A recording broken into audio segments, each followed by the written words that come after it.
नमस्कार सगळ्यांना, स्वागत आहे परत एकदा सर्वांचं आपल्या या आवडत्या चॅनलवरती. तर कामगार आयुक्तालयामध्ये जवळपास 78 पदांची भरतीची जाहिरात वगैरे प्रसिद्ध झालेली आहे. अर्जसुद्धा सुरू झालेले आहेत. सो या पदभरती अंतर्गत तुमची एकच परीक्षा असणार आहे आणि त्याच लेखी परीक्षेसाठी जे काही आवश्यक असलेले प्रश्न आहेत ते आपण या ठिकाणी सोडवत आहोत. सो या सर्व पदांना एक पद्धतीने तुम्हाला तांत्रिक प्रश्न आहे. तांत्रिक प्रश्न म्हणजेच काय, जेच तुमचे कायदे अधिनियम वगैरे, तर त्या संदर्भात तुम्हाला 40 प्रश्न विचारले जाणार आहेत. तर ते कशा पद्धतीचे असतील याबद्दल खूप जणांना कन्फ्युजन आहे. तर ते तुमचं या व्हिडिओत क्लिअर होऊन जाईल. आणि जी काही 50 कामगार कायदे आणि अधिनियम आहेत त्या सर्वांचा अभ्यास तुम्ही करा. ओके. ऑलरेडी या कायद्यासंदर्भात बॅच ऑलरेडी चालू केलेली आहे आमच्या टीमनं. त्या बॅचचं नाव आहे अर्जुन बॅच. ओके. सो ती बॅच लवकरात लवकर जॉईन करा. बॅचची जी आहे ती तुम्हाला ॲपवरती मिळून जाईल, ज्याचं नाव ॲपचं नाव स्टडी विथ गुरु आहे. त्याची लिंक तुम्हाला डिस्क्रिप्शन बॉक्समध्ये मिळून जाईल. ओके. हां, तिथून घ्या अथवा प्ले स्टोअरला जाऊन सर्च केलं तरी तुम्हाला आपलं ॲप वगैरे मिळून जाईल. ओके. त्यामध्ये जे तुमचं नॉन तांत्रिक आहेत विषय, ओके, ते सुद्धा आहेत. त्याच्यासोबत जे कामगार कायदे आहेत ते सुद्धा अपलोड केलेत. ओके. त्याच्यामध्ये MCQ वगैरे प्रोव्हाइड करून देतो. सो डोंट वरी. आता सध्याला रँडम PDF वगैरे ज्या 50 कायदे आहेत त्या सर्व प्रोव्हाइड केलेल्या आहेत. ओके. सो आता जॉईन केलं तर कमी फीमध्ये पडेल. बाकी त्याच्यामध्ये अजून नोट्स वगैरे काढणं चालू आहे. लेक्चर वगैरे होतील त्या कामगार कायद्याचे वगैरे. सो जमलं तर आपण घेऊयात. चल बघा, पहिला प्रश्न काय म्हणतो, याच्यामध्ये संपूर्ण महाराष्ट्र राज्यात सध्या एकूण किती माथाडी मंडळे कार्यरत आहेत? तर लक्षात ठेवा, सध्याच्या स्थितीमध्ये जवळपास 36 जी आहेत ती माथाडी मंडळे कार्यरत वगैरे आहेत, किंवा एक पद्धतीनं आपण त्याला म्हणू शकता की ज्या काही संस्था त्या आहेत. ओके. मंडळे वगैरे.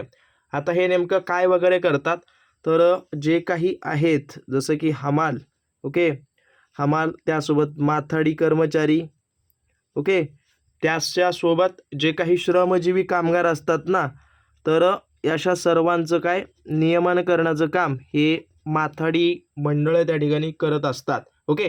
रोजगार नियमन, त्यानंतर त्यांचं कल्याण वगैरे, जे त्यांच्याशी योग्य वगैरे असेल ते. ओके. तर याच्या अंतर्गत हे जे आहे, आता जो काही तुमचा कायदा वगैरे आहे ना, हमाल, माथाडी, श्रमजीवी जे कर्मचारी किंवा कामगार आहेत, तर त्यांचा एक अधिनियम आहे जो की तुम्हाला परिपूर्ण स्टडी करावा लागेल. ओके. तर अधिनियम जो 1969चा जो अधिनियम आहे, तर त्याच्या अंतर्गत या माथाडी मंडळांची स्थापना त्या ठिकाणी केली जाते. ओके. थोडंसं डिटेलमध्ये घेतोय, त्यामुळं काळजीपूर्वक लिहून घ्या. जे जे तुम्हाला माहिती आवश्यक वाटेल ती नोट डाऊन करून घ्या. ओके. हां, परत बघा, आता पुढचा प्रश्न काय म्हणतो की कामगारांच्या कल्याणासाठी महाराष्ट्र कामगार कल्याण मंडळ कोणत्या कायद्यानुसार स्थापन झालं? तर लक्षात ठेवा, कामगार कल्याण जे आहे किंवा महाराष्ट्र कामगार कल्याण मंडळ याची जी काही स्थापना आहे ती कुठल्या अशा कायद्यानुसार स्थापन झाली आहे? तर लक्षात ठेवा, जो 1953चा एक पद्धतीनं मुंबई कामगार निधी जो कल्याण निधी कायदा होता त्याच्या अंतर्गत याची स्थापना वगैरे करण्यात आलेली आहे. ओके. सो लक्षात ठेवा, आता याच्यामध्ये नेमकं काय काय आहे, तर जी काही महाराष्ट्रातली कारखाने आहेत, ओके, त्याच्यासोबत छोटी मोठी जी काही दुकाने आहेत, ओके, आणि त्याच्या व्यतिरिक्त ज्या काही व्यापारी आस्थापनावरील एक पद्धतीनं दुकाने वगैरे म्हणा, तर या ठिकाणी जे काही कामगार असतात, तर या कामगारांना एक पद्धतीनं जे त्यांचं राहणीमान आहे, ओके, राहणीमान हे सुधारण्यासाठी, ओके, राहणीमान सुधारणा करण्यासाठी, आणि त्याच्यासोबत, ओके, त्याच्यासोबत बघायला गेलं तर याच कामगारांना सामाजिक सुरक्षा देण्यासाठी. ओके.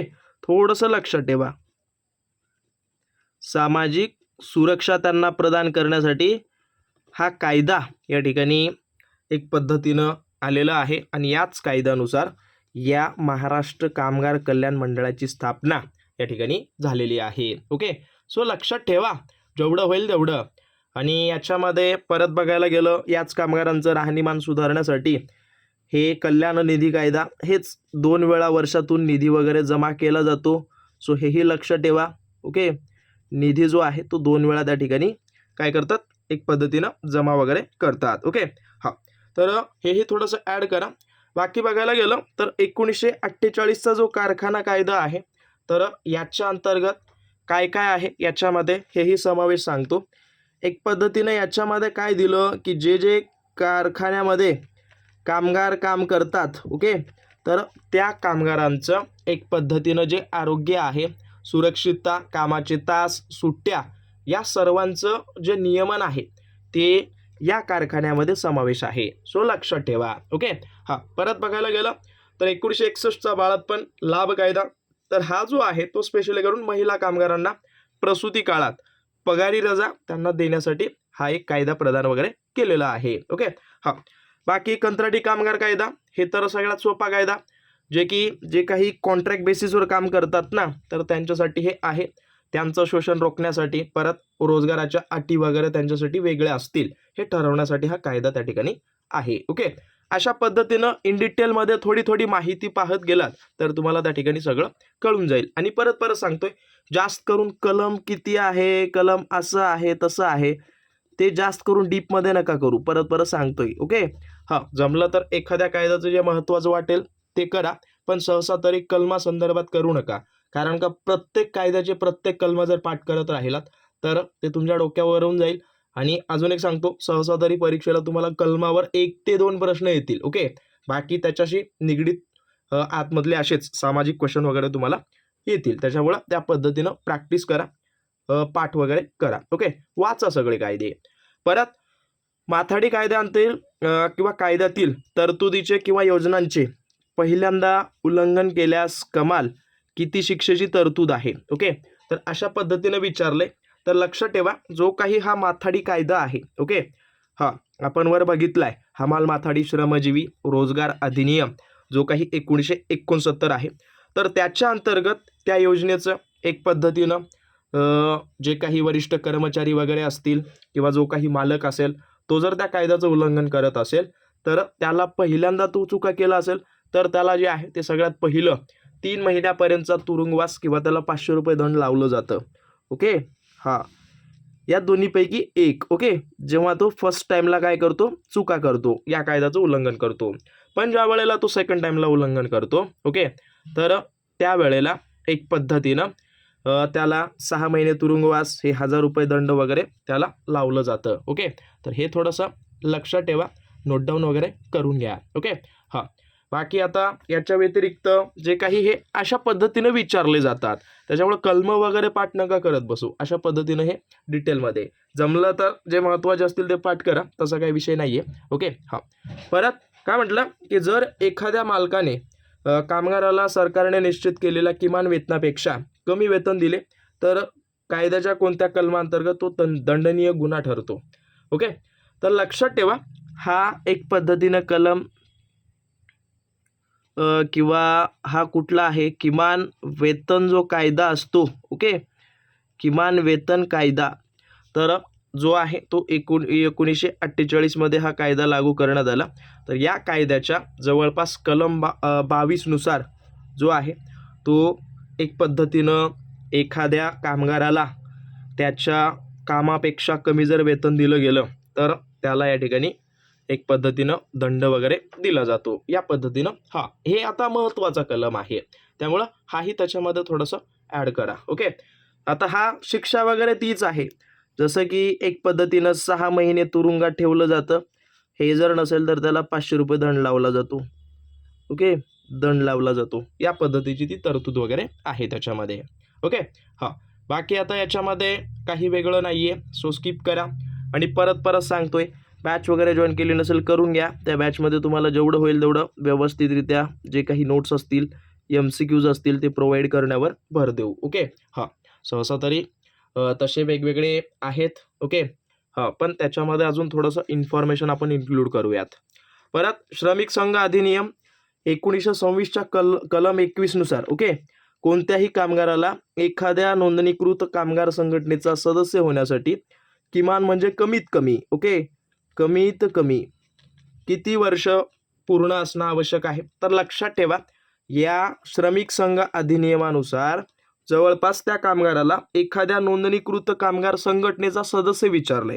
ओके, तर सदस्य ज्या वेळेला व्हायचं असतं त्याला लागतात 15 वर्ष कंप्लीट. ओके, जर त्याला त्याच्यामध्ये कुठला पदाधिकारी व्हायचा असेल, ओके, तर त्याला जे आहे ते टोटल एक पद्धतीनं 21 वर्ष कंप्लीट असणं आवश्यक असतं. ओके, हा पदाधिकारी ना. सो लक्षात ठेवा, हे छोटे छोटे कॉन्सेप्ट आहेत जे तुम्हाला माहिती असणं आवश्यक आहे. परत बघायला गेलं तर आता हे 14 वर्ष तर बाल कामगार बंदी आहे. ओके, बाल कामगार बंदी हाही त्याच्यामध्ये ॲड करा. हां, आणि बाकी शेवटचा प्रश्न तुमच्यासाठी सोडला आहे. सो सगळ्यांनी कमेंट करून द्या आणि अशाच पद्धतीची सिरीज मी या ठिकाणी चालू ठेवेन. सो डोंट वरी. आणि परत परत सांगतोय, खूप जास्त कायदे आहेत, 50 कायदे आहेत. त्याच्यामुळे सगळ्यांचा इन डिटेलमध्ये अभ्यास इथं होणार नाही. त्यामुळे जमलं तर बॅच जॉईन करून घ्या. त्याच्यामध्ये जेवढं आवश्यक असतील ते नोट्स वगैरे मी प्रोव्हाइड वगैरे करून देईल तुम्हाला. ओके, ॲपची लिंक खाली आहे. सो लवकरात लवकर जॉईन करा. बाकी काही डाऊट असतील अवश्य मला कळवा. आणि हा वाला प्रश्नाचं उत्तर मला नक्की कमेंट करा बरं सगळ्यांनी. हां, आणि जर अजून कुठला प्रश्न चुकीचा वाटत असेल तर माझा हा नंबर आहे. ओके, या नंबरवर कॉन्टॅक्ट करा चुकीचं वाटत असेल तर. ओके, सगळ्यात पहिलं कमेंट करा. हां, जर ती दुर्लक्षित करण्यात आली, जर कमेंट वगैरे पिन केली नसेल तर मला डायरेक्ट व्हॉट्सअपला कॉन्टॅक्ट करून द्या. ओके, सो बाकी तुम्हाला भेटतो. अशाच पद्धतीची स्टडी चालू ठेवा. कायदे फार मोठे आहेत, त्यातले जे महत्त्वाचे पॉईंट असतील तेच वाचा. बाकी भेटतो तुम्हाला पुढच्या भागात. धन्यवाद.